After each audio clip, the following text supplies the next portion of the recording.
Want to speak real Filipino from your first lesson? Sign up for your free lifetime account at filipinopod101.com. How to finally learn language in 2020, your New Year's resolution solution. So, January is over, but let me ask you a question. Have you set a resolution for this year? If you haven't, it's understandable.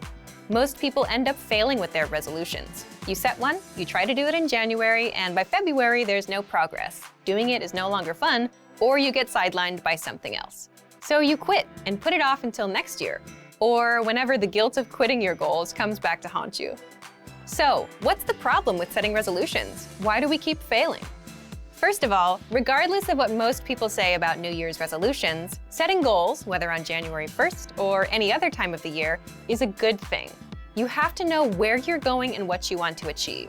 Otherwise, you'll be floating around aimlessly from one language app to another and have nothing to show for your time spent. But the problem lies with the goals that people set. For example, most people set goals like, I want to master Chinese, or I want to lose weight, or I want to be fluent in Japanese. And based on these kinds of goals, here are 3 reasons why 90% of New Year's resolutions fail. First, resolutions fail because they are not specific and not measurable. Take a goal like, I want to master Chinese this year. The problem is that's a very vague goal. What do you mean by master? Do you want to speak about the economy, or do you just want to have everyday conversations? And can you really measure how much progress you need to master the language? The second reason is they are unrealistic. You might think, but isn't it good to set huge goals and aim for the stars? It's not bad, but if you say, I want to be fluent by September, is that realistic for you? Are you ready to commit yourself to nothing but language learning, 6 to 8 hours a day nonstop?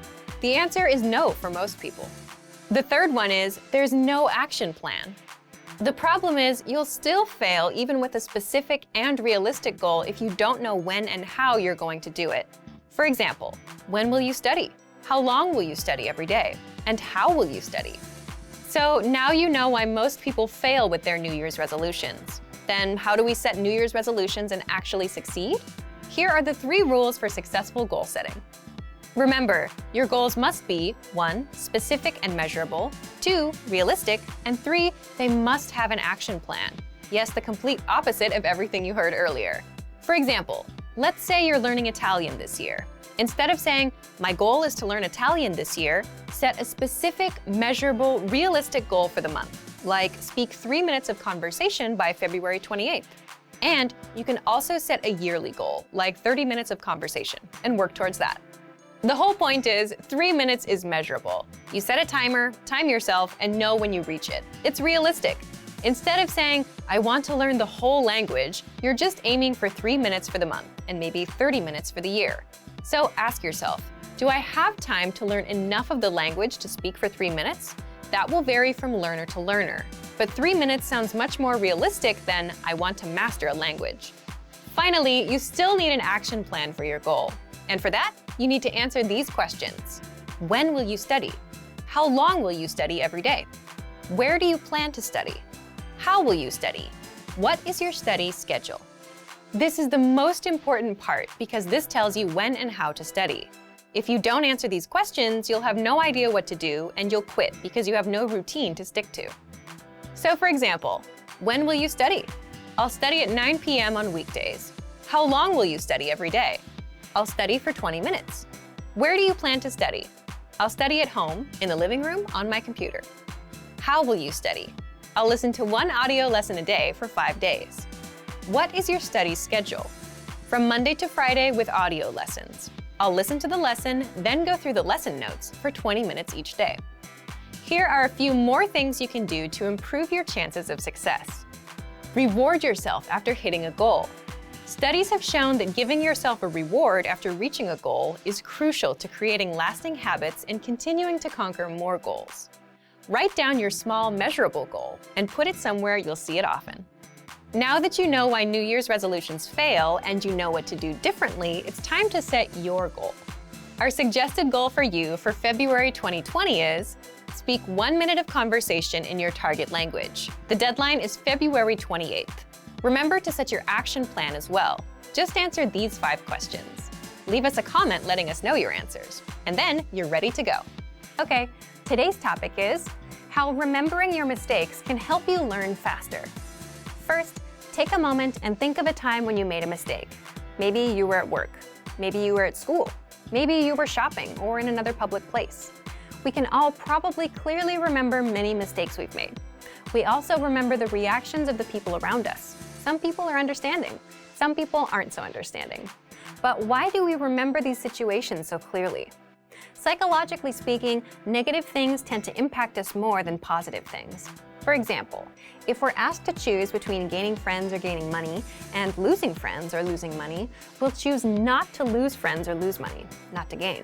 This is called loss aversion.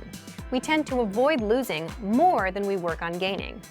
We spend time thinking about our negative past experiences to avoid them in the future. Because of this, negative events, like making mistakes, stay in our minds for a very long time. And this happens in language learning. If you make a language mistake while chatting with a native speaker, it'll probably be hard to forget. Yes, it's true that when we're learning another language, we don't always know when we've made a mistake. But when we realize we've used the wrong word, used grammar incorrectly, spelled something wrong or similar, we tend to remember the situation vividly. In some languages, just a tiny change in pronunciation, tone, or writing could make a big difference, so mistakes are a big source of worry for many learners. But the fact that mistakes are very hard for us to forget can be a powerful tool when learning a language. We want to avoid the feeling of embarrassment that comes after a mistake, so we work hard to correct ourselves. Past mistakes can motivate us to try harder. We can use our mistakes as a tool in our language learning. But we can't make these emotionally powerful mistakes by reading a textbook or even by taking a lesson with a teacher. The only way you can make these mistakes is by speaking in real conversations and messing up. So, what can you take away from this? Let's jump into the second part: how to use mistakes in your language learning. We can give advice like go ahead and make mistakes, but that's easier said than done. Here are 3 tips to help you make the most of your mistakes. 1. Speak in your target language as much as possible. Why? Because part of the learning process is making mistakes. Accept that mistakes are going to happen. If you're not making any mistakes ever, then you're probably not challenging yourself. 2. Look for opportunities to speak. Many learners have trouble finding public places to practice the language they're studying. See if there are language groups in your community or at your school. If you have trouble with that, look online and be creative. You don't need to search for groups specifically for language learners. See if you can find a hobby discussion in your target language. Maybe you'll find a news discussion group. Think outside the box. Find somewhere to practice and make mistakes. When you do mess up, you'll probably remember it. 3. Build on your experiences. Think carefully about your conversations after you have them, and work to make them longer each time. If you made a mistake in your first conversation, think about how to fix it. If you said only a few sentences in your first discussion, work to speak for 15 or 30 seconds on the next discussion. Challenge yourself. Many learners have trouble finding opportunities to speak that work with their schedule and their level. If you're not sure where else you can practice, you can consider hiring a tutor. If you're a Premium Plus member on our website, you can practice with your teacher. It's still important, where possible, to practice and make mistakes in real-life situations. This will help you to more carefully reflect on your conversations and work to improve. It isn't quite the same as studying with a textbook or a hired tutor. This strong desire to avoid making a mistake will help you work to improve. You'll be motivated to try harder. This can help you learn faster. The easiest way to start writing and improve on your own. Most language learners start with reading or speaking first. We all want to speak. Typically, most learners start their studies by reading textbooks or articles online. But writing? Not so many practice writing right away, unless the language has a unique writing system. There are a few reasons you should consider writing when you're learning a language. Let's jump into part 1. 1. Why is writing an easy way to learn a language? So, why is writing easy? First, you don't need anyone to start improving right now. When it comes to language learning, we all want feedback and corrections. And for that, we either need a teacher or a learning program that can quiz us. But if you want to improve on your own without waiting on anyone else, or if you don't have access to a teacher, you can start with writing. You'll find out how in just a minute. Second, you don't need to worry about what to write. How does this work? The easiest way to start writing is to copy text from somewhere else. That way, you don't have to worry about what to write or how to spell things. Just get a piece of paper and a pen and copy things from a resource you're using. You can even try doing this with your favorite quotes or ideas. Copy them word by word. Third, it can help you build a strong routine. Imagine you copy 2 sentences per day. It's simple, and it just takes a minute or 2. That means you can stick to it on a daily basis. And if you can learn to stick with that, you can stick to other learning routines in the future. And fourth, you'll end up improving all areas of the language. How? Well, if you're copying out a few sentences a day, you'll end up indirectly learning a lot of words, grammar rules, and lines you can actually use, simply because you're exposed to them. And if you read what you write, you'll improve your reading and comprehension skills too. So, how can you actually start writing and practice? Let's move on to part 2. Part 2, how to practice writing with our lessons on your own time. Number 1, if you're taking our lessons, write out the phrases, sentences, and conversations by hand. This means writing every phrase and sentence that you learn in the lessons by hand in a notebook. You can also write out the conversations in the dialogue study tool, example sentences from the lesson notes, words and phrases from our vocabulary lists, and words and sentences from the Daily Dose app and the Word of the Day. Number 2, write short sentences to your Premium Plus teacher. If you're a Premium Plus member, write a message and send it to your Premium Plus teacher for review. In fact, as a first step, all new Premium Plus users have to write a self-introduction and send it to their teachers. Your teacher will review your work, send feedback, corrections, and help you improve your writing skills fast. You can even write something out by hand, take a picture of it, and send it to your teacher. Number 3, leave a comment on the lessons. After you're done with a lesson, be sure to use what you've learned, whether a new word or a grammar point. Leave a comment in the comment section, and our teachers will review it and give you feedback. Number 4, dictation. This may be best for advanced learners. Dictation is a study method where you write down what you hear as a way to test your writing and listening skills. You can do this with any one of our audio or video lessons. Number 5, create sentences using newly learned words. You can learn new words with our lessons, the word of the day, the vocab lists, and the core 2,000 word list, which gives you the 2,000 most frequently used words. And, as mentioned before, you can also leave comments for our teachers to review. Number 6, take the writing quizzes. With every lesson, you'll get review quizzes to help you master what you've learned. Just scroll down to the vocabulary section or click on vocabulary. Then click on Take a Quiz, and that's it.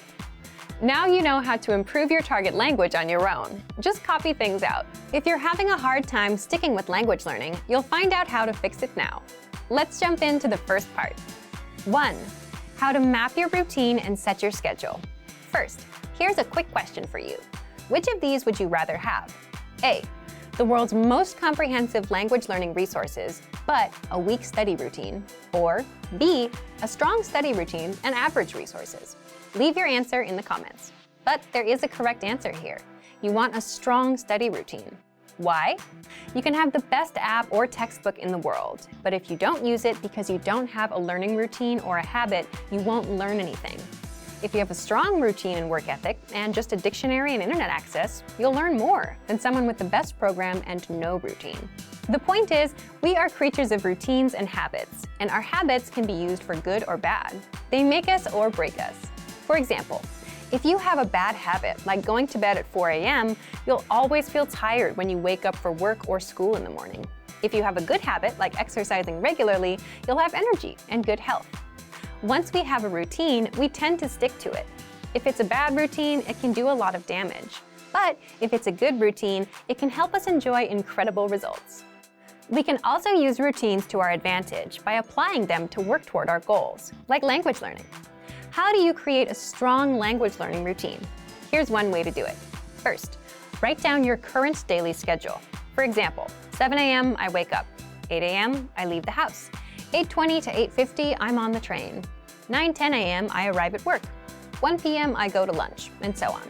Write out your daily schedule for the whole week. Make it detailed. If you write out your schedule, you can see your existing daily routine. You can see where you can fit language learning into your existing routine, the routine that you're used to, instead of trying to create a new routine. Why does this matter? For example, some people will look at their schedule and see that they wake up at 8 a.m. They think that if they wake up at 7 a.m., they can have an extra hour for language learning. But for many of us, that approach usually doesn't work because it's not something we're used to. You're trying to wake up early so you can learn a language. You're trying to implement two brand new routines that you're not used to. For many people, this results in failure. Even if you do wake up at 7 a.m., will you get out of bed immediately and jump straight to learning every day? Or will you lose motivation after a few days because you missed that hour of sleep? So map out your weekly schedule. Once you understand where your time goes, find an existing part of your routine that you can fit language learning into. For example, if you take the train in the morning, you can use that existing routine and learn some language during that time. If you always eat lunch at 1 p.m., watch a video lesson during your break. If you always cook at 8 p.m., play some audio lessons in the background. If at first you have to start with multitasking, it's better than nothing.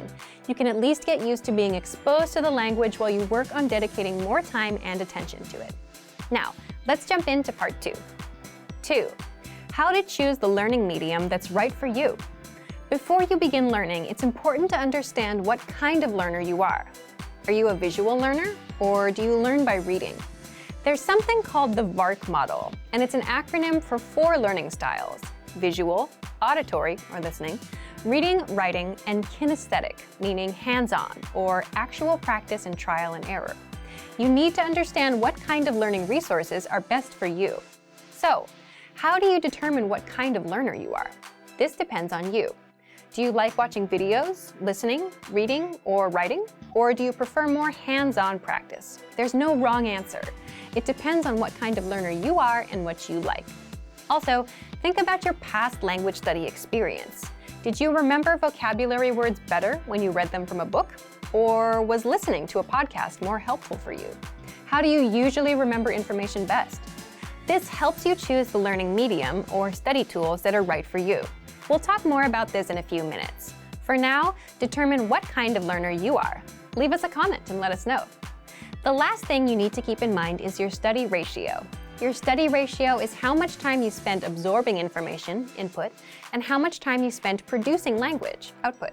What you want to strive for is about 50% input and 50% practice or production, producing that language. So, if you read for 30 minutes, then you want to practice for 30 minutes. You can't just consume, you must practice. Otherwise, it's not going to stick as fast. All right, we've covered routines and learning types. Let's move on to part 3. 3. The language tools you'll want for your learning style. In this last part, we're going to cover all the resources that you can take advantage of based on your learning style. But remember, if you're a visual learner, that doesn't mean you should shun resources that don't fit that style. Sometimes it's not practical to watch a video. For example, if you're driving, audio is a much better choice. So let's jump in. If you're a visual learner, take advantage of our video lessons in the lesson library. We have them across all levels, from absolute beginner to advanced. These will be your main source of learning. Use the vocab slideshows. You'll find these on every lesson page and vocab list. The slideshows make it super easy to learn and review words. Just press play and watch. You can put it on a loop and watch for as long as you want. Next, if you're an auditory learner, then take advantage of our audio lessons. You can also use dialogue audio tracks. These give you just the conversation from that lesson, and you can use these tracks to immerse yourself in conversations. Next, if you prefer reading and writing, we include lesson notes and transcripts for every audio and video lesson. So, if you're taking a lesson, read along. The lesson notes include extra grammar explanations, vocab lists, and cultural insights that are not available in the lesson. You can also check out our extensive reading books in the lesson library. These are simple one-line per page books that will build you into a confident reader. If you prefer writing, you can copy out the lesson dialogue into your notebook. You can leave comments on our lessons with sample sentences. You can keep a daily journal in your target language. Plus, you can send messages to your Premium Plus teacher and practice writing. They'll correct your mistakes, tell you how to express yourself in a natural way, and help you improve fast. And finally, if you're a kinesthetic learner and prefer hands-on experience and trial and error, definitely use our Premium Plus teachers and practice with them. You can do that via the My Teacher Messenger on the site or in the app. Use our spaced repetition flashcards. These cards quiz you on words and phrases and help you master them fast. They sort the words for you and quiz you accordingly. So, if you don't know a word, you'll keep seeing it over and over until you get it right. And if you do know it, you'll see it again in a few days. It'll pop up every now and then just to refresh your memory. Also, take advantage of our lesson quizzes. You'll find these in every audio lesson, and these test you on the words and phrases you learned in the lessons. You can also practice speaking with our voice recorder. You'll find this inside the dialogue tool. You can record yourself and compare with native speakers. You can keep practicing until you can say the lesson dialogue at a native level. There are tools for every learning style. So, today you learned 1. How to map your routine and set your schedule. 2. How to choose the learning medium that's right for you. And 3. The language tools you'll want for your learning style. How to improve your language and speak more through preparation. Okay, let's get into part 1. Why you should prepare for conversations ahead of time. If you're a beginner, you can probably relate to this. When it comes to speaking, you tend to run out of things to say. And that's because you don't know enough of the language to express yourself. And that's where preparation comes in. You may think that the conversations we have in our daily lives are spontaneous, that you can't prepare for them. You're right to an extent. But imagine meeting someone for the first time. Both of you will go through some common questions and phrases, like, what's your name? My name is, where are you from? And how long have you been studying the language? As a language learner, you'll have these kinds of conversations with almost every native you meet, guaranteed. They'll always ask you about how long and how you've been learning. And even with your friends, some conversations start the same way. For example, you say things like, hey, how are you?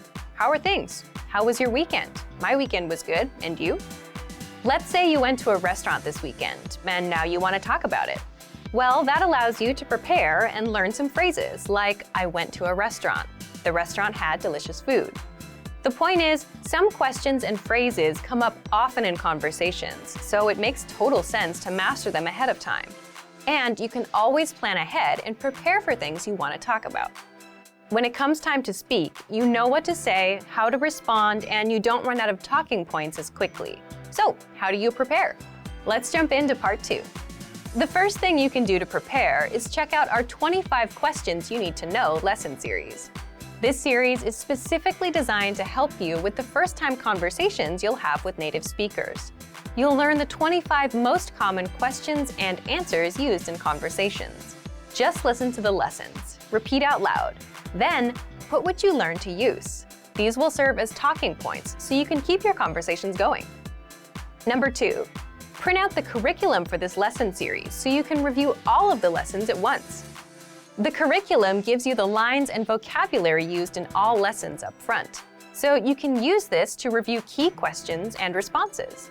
This will allow you to control conversations and ask questions instead of just having the native speaker ask you all the questions. In other words, you'll sound like a fluid, confident, and experienced speaker. Number 3, check out our printable conversation cheat sheets. This is another free resource that gives you lines and words for all kinds of topics. For example, talking about hobbies, your family, and much more. Number 4, ask yourself, what do you want to talk about?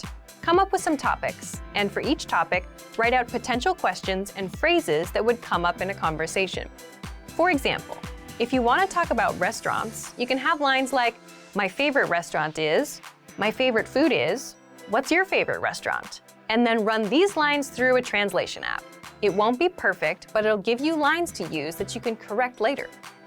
Number 5, look for lessons that are related to your topics with our lesson library. On our site, we have hundreds of lessons that teach you conversations. So if you're looking for lessons related to restaurants and food, you'll get all kinds of conversations that you can use for yourself. And number 6, if you're a Premium Plus user, get in touch with your teacher via My Teacher and try a conversation with them. They'll help you every step of the way, correct your writing, and give you the lines to use in a conversation. That way, you can prepare ahead of time, and when it comes time to speak, you'll know what to say. Want to speed up your language learning? Take your very first lesson with us. You'll start speaking in minutes and master real conversations. Sign up for your free lifetime account. Just click the link in the description.